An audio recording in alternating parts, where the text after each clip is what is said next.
All right, I think I will take you through the studio and just to sort of like have an idea about how that is. When you sort of enter as a customer, you'll see, oh, this is the entrance and this is the waiting room, and it's sort of like indicated.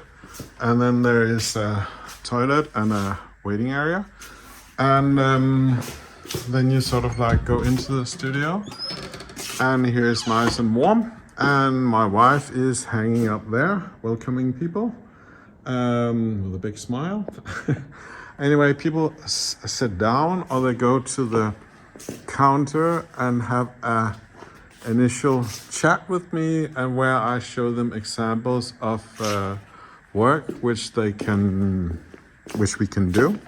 I have my workstation over here, and now we're gonna set up the studio, and I'm just talking about things which is, I always use this one in the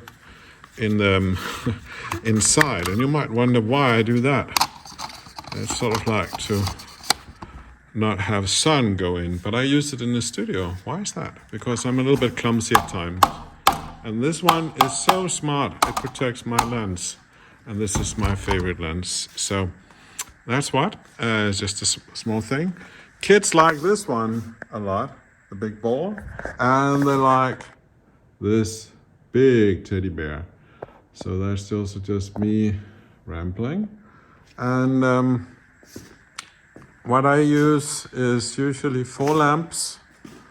And we're gonna set these 4 lamps up in the studio. I think we'll choose a white background. I don't know exactly what the customers who's coming wants, but let's see. What we're gonna do is we're gonna have the background.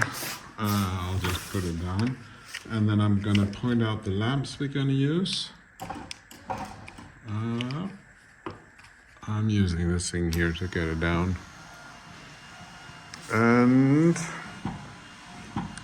we're gonna choose some lamps. All right.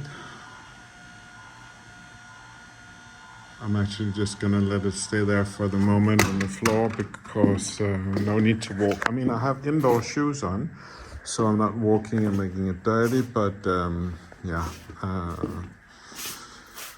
For the background to be lit, I think I'll take the small ones, just because I'm too... these would probably be better, but they're also not really needed. So I'll take the small ones. I'll take a big one for the main light, and then I use a beauty disc for the light in the eyes. This one here. And let's just set it up. So what I usually do when I set up the studio, like what you see right now, I have the customers sit in the studio, and I talk to them about what kind of lighting they want and what are we going to do and so on. So they can see that I'm taking an effort into making it completely their session.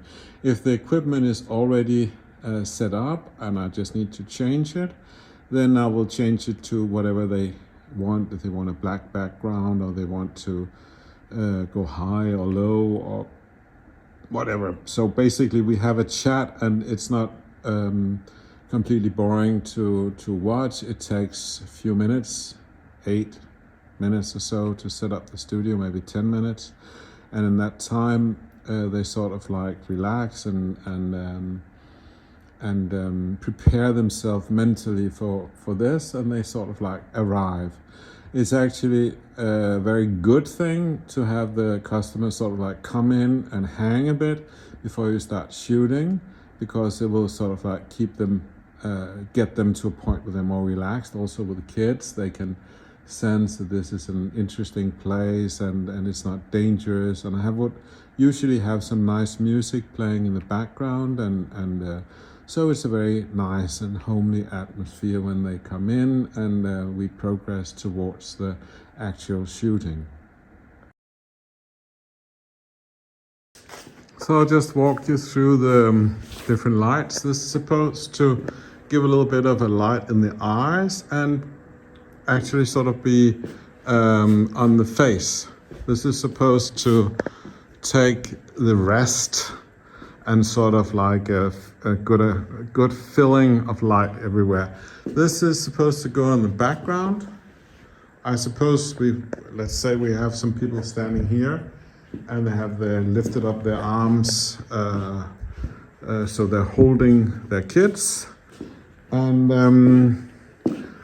what to know about this thing here is that if you wanted the background to turn more grayish, you just give it less light. It's very simple. The white can be toned to be quite grayish, and if you have a dark gray, by giving it some light, you can turn that to be quite light gray. So you can actually make the whole grayscale just by how much light. What is important about this is if you want to, some of the light will bounce into the background and onto the subject standing here, and it can sort of give a rim light around the subject. So if you want that, you should give the background a lot of force in terms of light. If you want it less, you should do it less. If you're using a darker background and you want the rim light, you can just go simply for the rim light by turning the light so it's sort of pointed towards the rim, and maybe draw it back a little bit. So that's what. And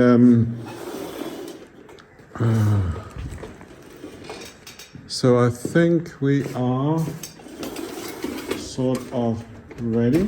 What is very important actually, if you want people to have a nice chin, is the light should be placed a little bit higher than their faces. Then you, by standing position with this light here, you will get a nice chin and a well-exposed face. If you have babies on the floor and so on, you need to put these down a lot, really a lot. So otherwise you have eyes with no light in, and that's not very good. So if people, it can also be adults lying on the floor, you need to take the light down. Otherwise it will be a very bad show. So whenever you are shooting, you change the light. And this is one of the very important things to remember. I don't know who's gonna walk in the door, so I